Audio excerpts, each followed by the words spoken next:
Ayun, good morning. Date ulit tayo sa ibon natin mga bossing. Ito weather, maganda panahon ngayon. Ito, tignan natin.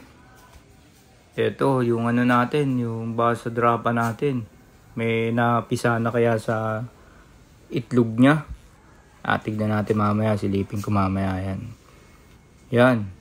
Ito pala guys yung ano, yung pair nung nakaraan. Bali yung barako na lang yung natira. Yung hen, binalik ko na kay Boss Marvin. Ito yung barako. Yan. Pure basara rin yan mga bossing. Etong kabila, tignan naman natin. Yan. Pure basara rin yan. Makarta, Captain Barbell, Pringles Tippers yan. Pure white ang ano niyan, ang pinanggalingan. Bali, yan nga yung tatay nung dalawang young bird natin. Ito naman, bali ito, ano to? Barbell, Makarta, 264, 551 naman ang nakapasok dyan. Sayang at di na gamit. Yan. Ito, dito naman tayo. Ito naman sana, nakakapisa na sana to. Makakita natin. Tignan ko yun. Ito guys, tignan nyo. Medyo marumi na yung ano natin. Poop tray. Yan. Ito naman yung ano natin. Yung inakay na ipaparapol natin. Yan. I-update natin oh. Yan. Yan si Bogota guys oh. Oh, tignan nyo itsura. Yan. Dito naman tayo sa ano, kay Bella. Bali nga si Bella, ano to, yung nanay niya, full sibling ni Basara Dungis, PFC 2010, overall champion. Ayan, tignan natin yung nakayo. Ayun, dalawa na. Ayun, dalawa. Laging dalawa maglabas ng inakayan si Bella. Magaling na breeder din yan. Ito guys, oh. Ayun, tinakita niyo yung bear brand. Lalagyan ko ng bear brand. Guys, hindi bear brand yun, bali ano yun. Picot rin yun, maganda sa ano yun, maganda sa inaka yun. Napakahusay. Ayan, Taiwan soil naman yan nandiyo dyan. Ito, dito naman tayo. Yan, tingnan natin dito. Ilang kayang mapipisa dito. First time rin itong ano, nitong hen na itong ma-breed. Yan, pasok tayo. Bali ang hen na yan guys, na gift bird ko nga yan sa gumawa ng loop ko eh. Hiniram ko lang ulit. Kasi kapos nga ako sa hen, kailangan na kailangan ko. Yun, Greg, shoutout sa'yo. Pahiram muna nitong hen, ibabalik ko na lang pagkatapos. Ito guys, tignan nyo yung matan to. Yan. Parang nitoy lang yung mata no.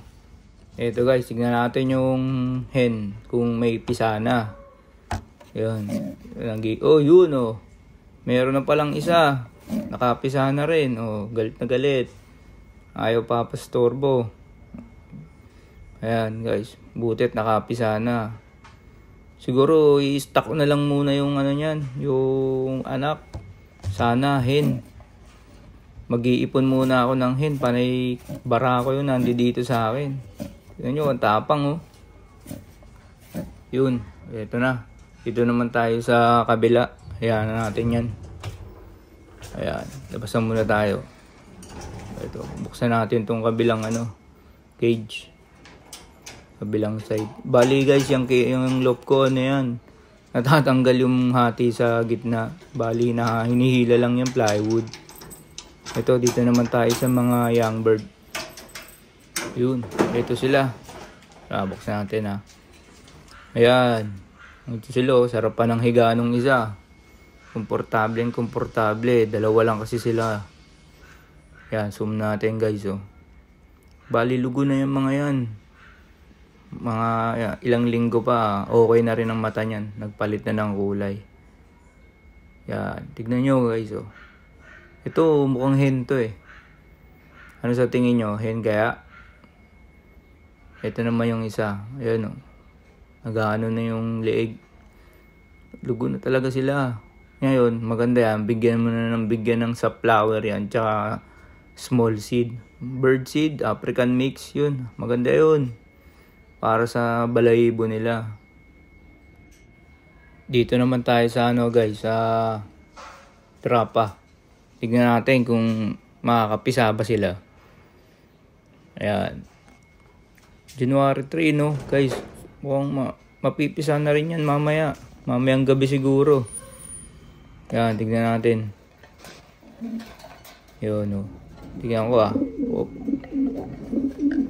Ito guys, mabait to. Hindi katulad ng iba na namamalo. Ayan, tignan nyo. Nakikita nyo ba? Yung galit din siya. Ayan, tignan nyo yung tutubig guys. Galit siya.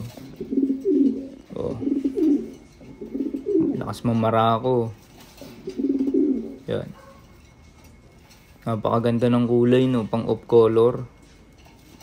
Sana maganda rin yung yung performance ng iaanak, hindi lang yung itsura. Yun ang importante no. Di baling pangit, basta magaling yung anak. Balik tayo sa young bird guys, parang may napansin ako eh. Di maganda yung nakita ko. Kaya tignan natin ulit. Ayan. Tignan nyo yung ibon, mukha namang malakas. Wala naman siguro yung sakit. Ito yung nakita ko guys, tignan nyo. Wet droppings na kulay green. Ano kayang ibig sabihin yan? Salmonella siguro guys. Yan, hindi maganda sa ibon yan. Pag nag-ipot na yung ibon nyo ng ganyan, ibukod nyo agad. Obserbahan nyo na agad guys. Yan, meron din sila sa may pakainan nila. Diyan sa paso. Ayan, kulay berde din na basa.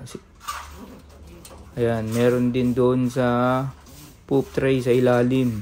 Ewan ko kung nakikita nyo pa. Wet droppings din yan na basa.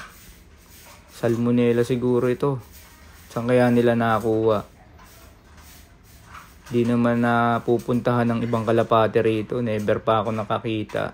Ano kaya nangyari? Anong nakain nila? Paano kaya to? Ano kayang gagawin natin?